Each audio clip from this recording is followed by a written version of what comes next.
there's another question. How does one get started with ML applications in astronomy without much background in astrophysics? I think he works in machine learning. That's why he's asking, how do you get started in astrophysics with machine learning if you have a machine learning background, and what are the career prospects for a data scientist in astronomy? Career prospects are actually huge because, as I said, everyone is getting far too much data. And we're getting too much data to be able to look at it step by step. We have too much data, too few scientists. So we always need people who can interpret data. Now, there's two ways to do this. One is to do it statistically. So we do need people with a fairly good knowledge of statistics. Now, the other part is the machine learning part, where in a way you use the computer to tell you what you should know instead of the other way around. And where the machine learning essentially works is it finds clusters. So let's say I have a multi-dimensional data set, maybe let's say with some dependence on length and mass and brightness, whatever it is. So I will have different clusters, different ways of clustering this in a multi-dimensional phase space. And that's what machine learning does.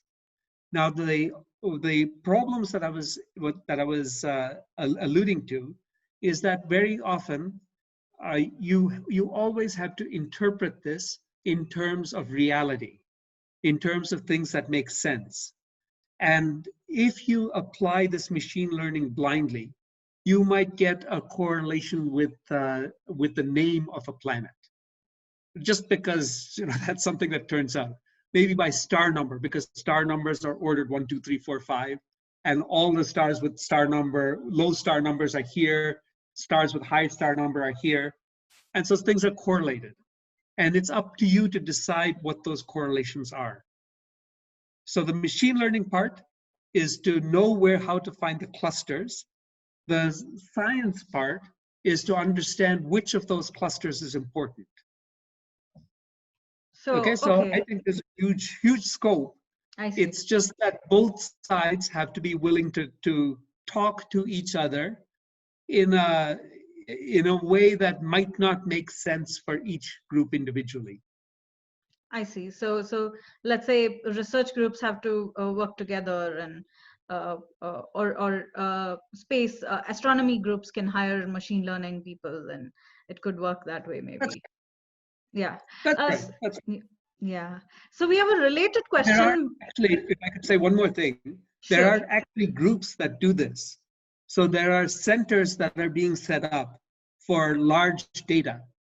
And what they're trying to do is to bring together people in biology, in physics, the computer science people, and put them all in one location. I see. And is it in India by any chance? In India, the steps are still slow. People recognize that this has to be done, but not yet. Okay.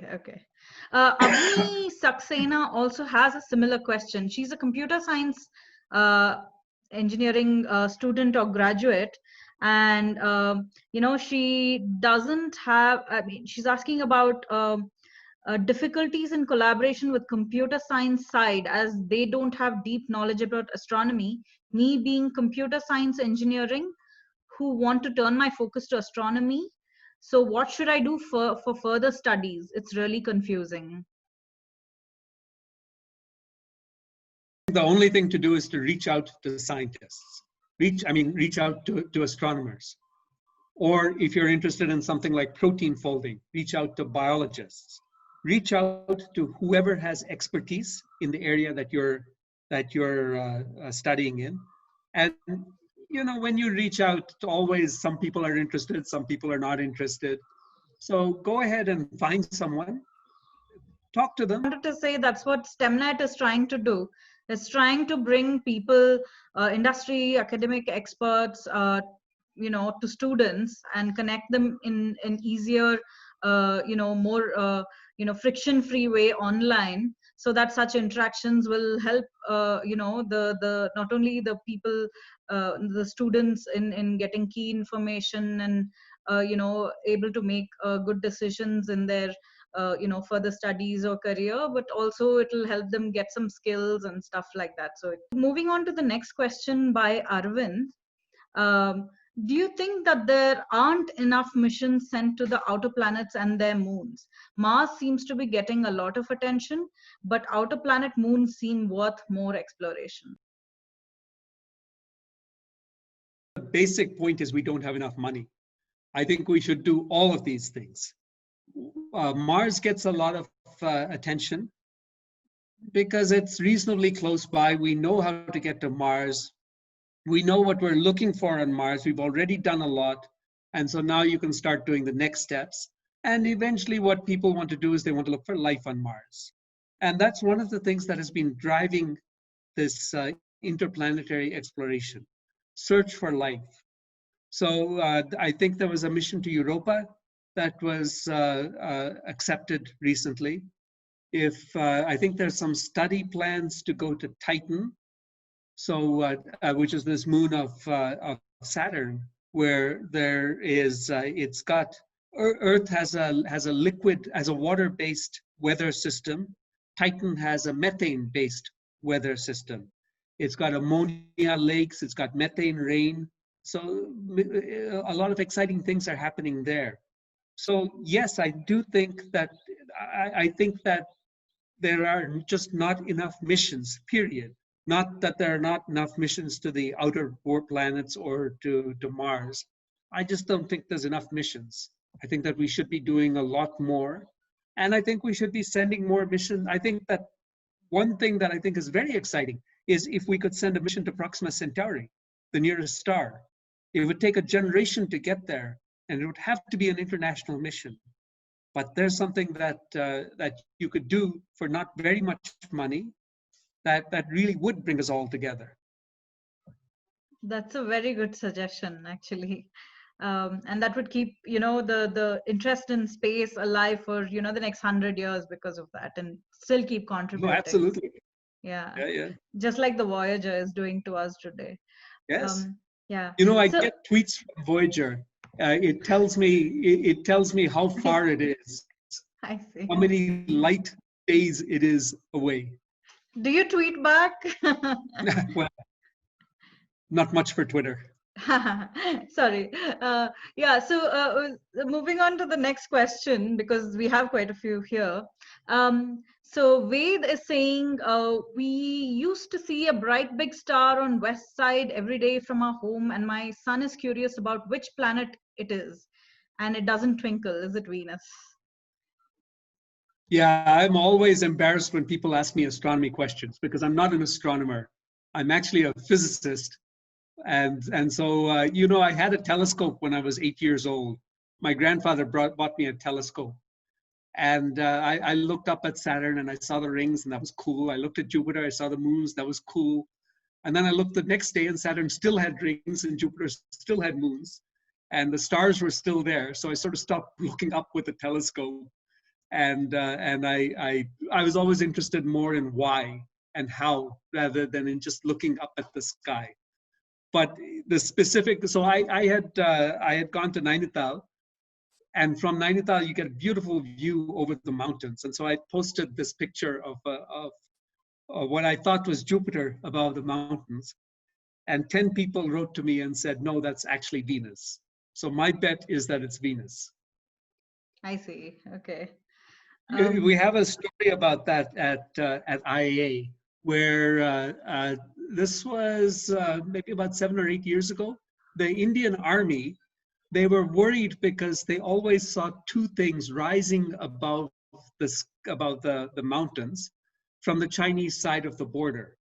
And so they went out, they asked people, and finally it came to us and they asked us, what are these objects? What are the Chinese doing?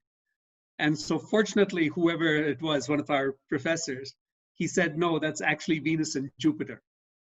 So we averted a major international incident there. I see.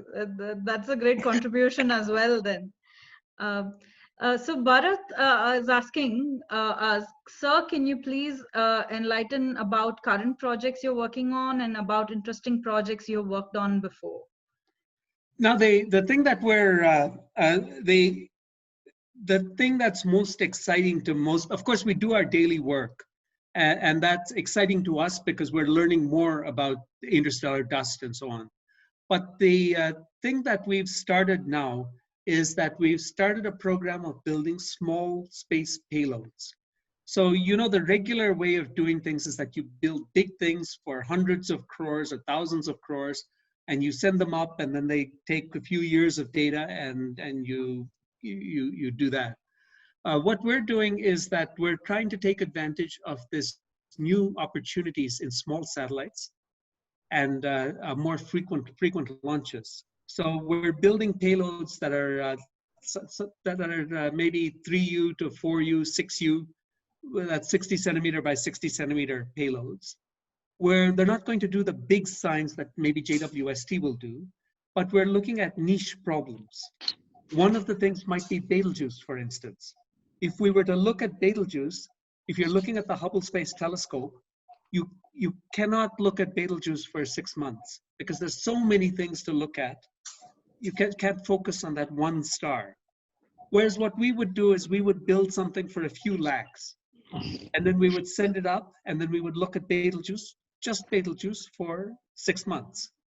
And you can do that with small payloads. So that's the kind of stuff that we're doing now. And we have a payload that's been accepted to fly on the Chinese space station.